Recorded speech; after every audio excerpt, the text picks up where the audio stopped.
All right, so how is everyone doing tonight? Excellent. Well, good to see you all here. Since last month, it's lots has happened. Everybody, beers in the air. So thank you, Steamwhistle. We all love this, and cheers, your neighbor. Cheers.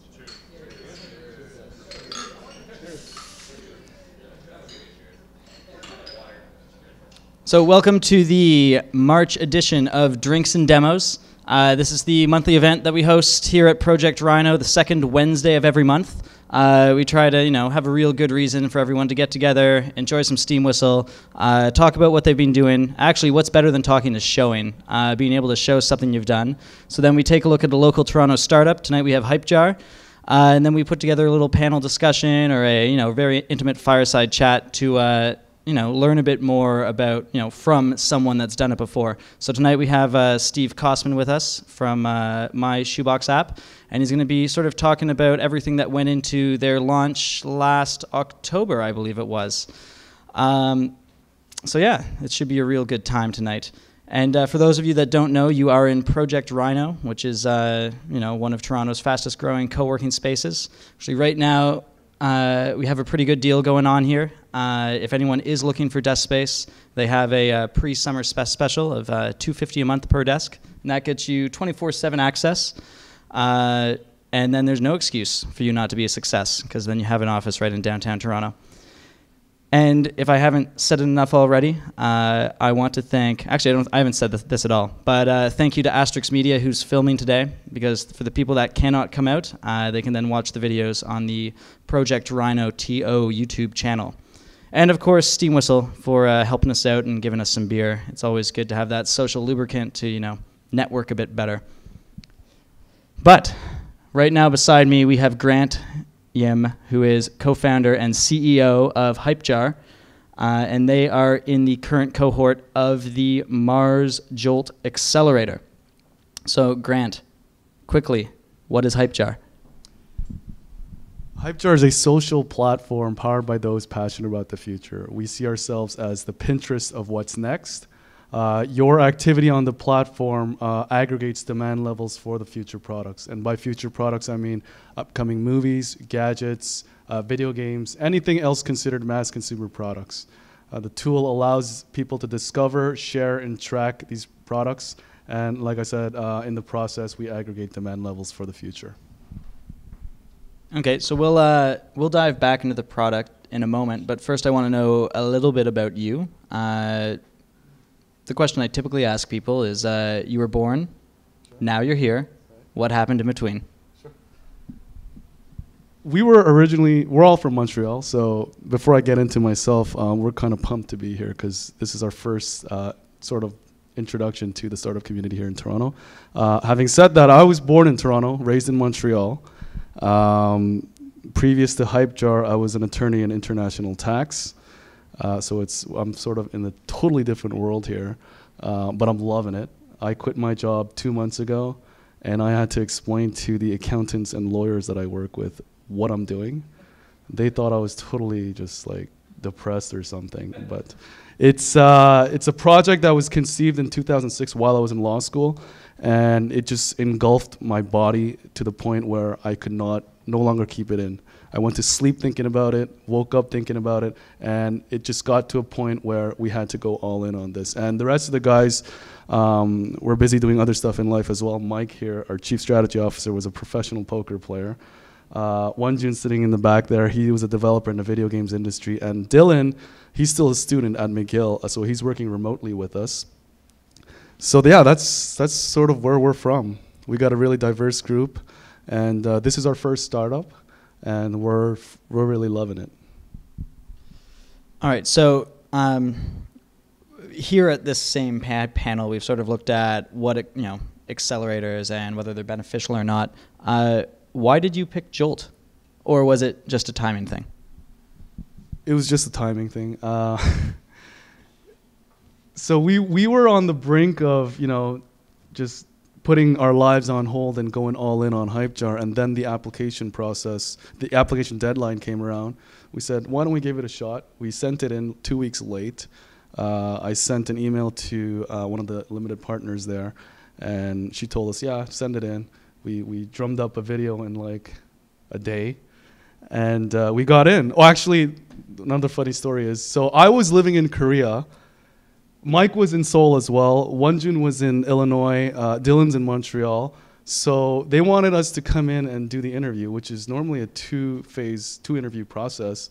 We told them the only day we could meet up where all four of us could be together physically is on December 10th.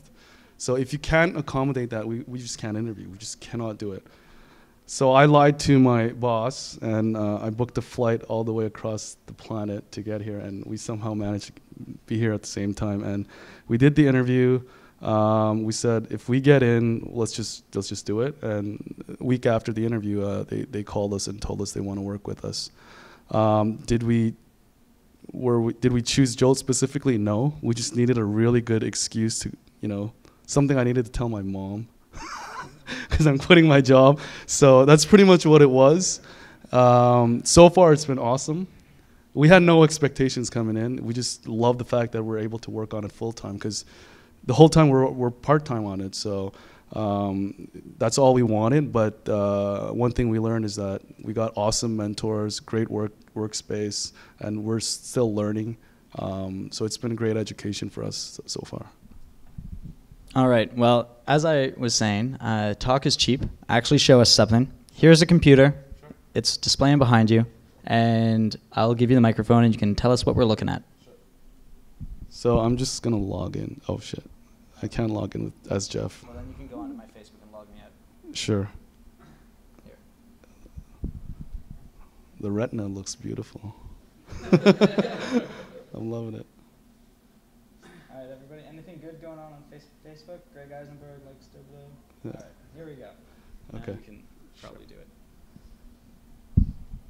So like I said, what we're trying to do at Hypejar is to funnel everything that's coming into the market through Hypejar. So you have all news, photos, and videos relating to future products. And in the process, like I said, we want to aggregate demand levels for these products. So what is the lineup going to look like for the iPhone 6 when it comes out? Traditional market research firms are doing that. They've always done it, but they do a terrible job at it. Their data is extremely expensive, and they have extremely small sample sizes.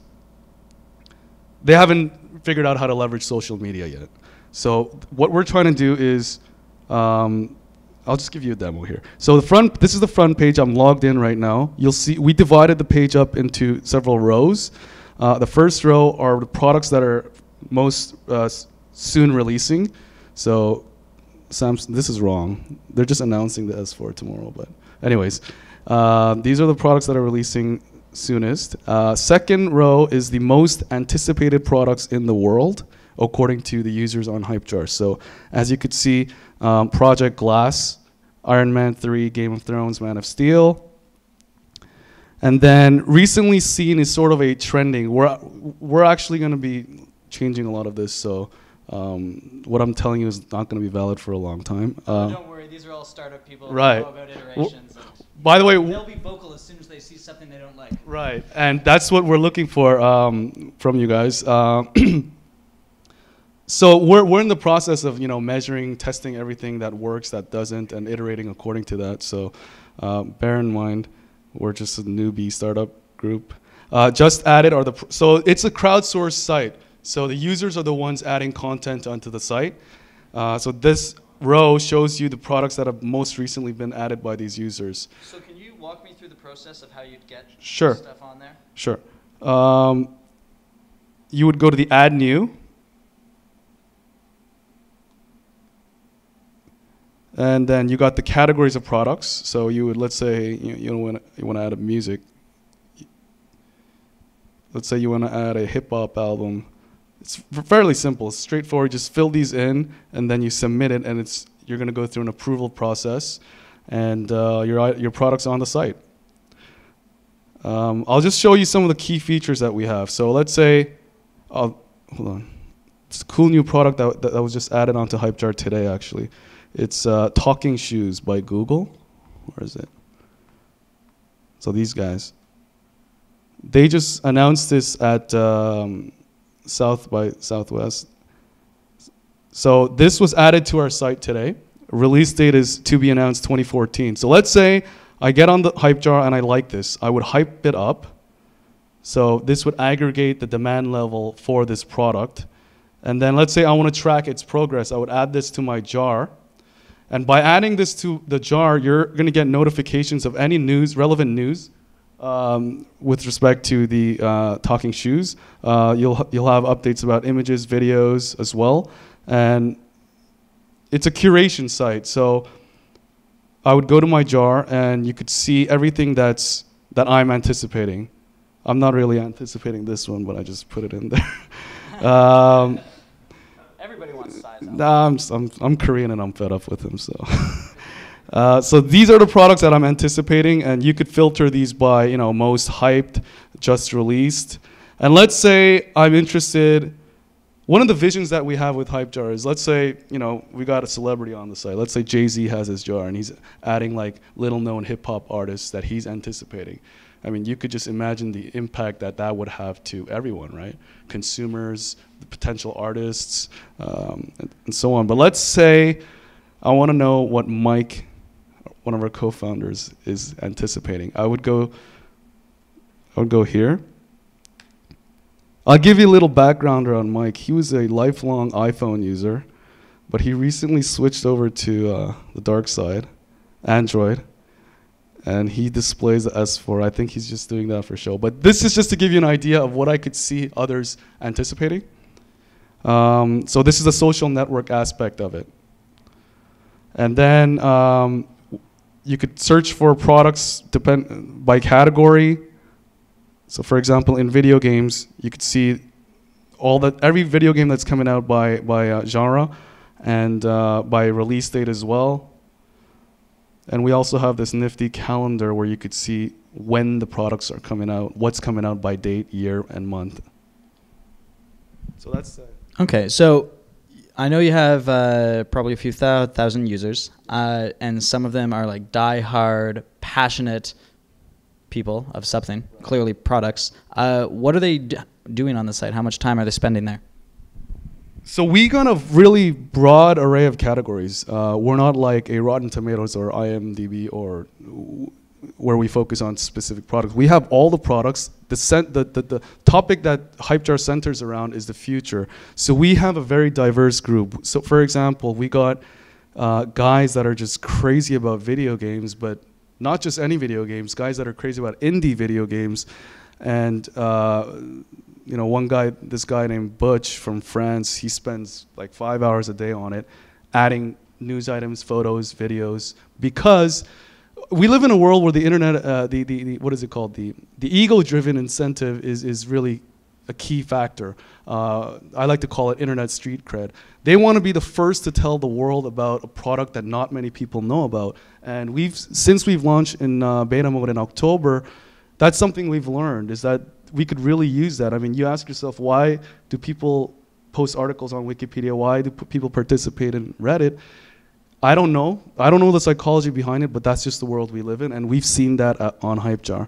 And we also have the casual user that just wants to discover cool new stuff that otherwise you would not be able to. Because how can you search for something, how can you Google for something you don't know will exist, right?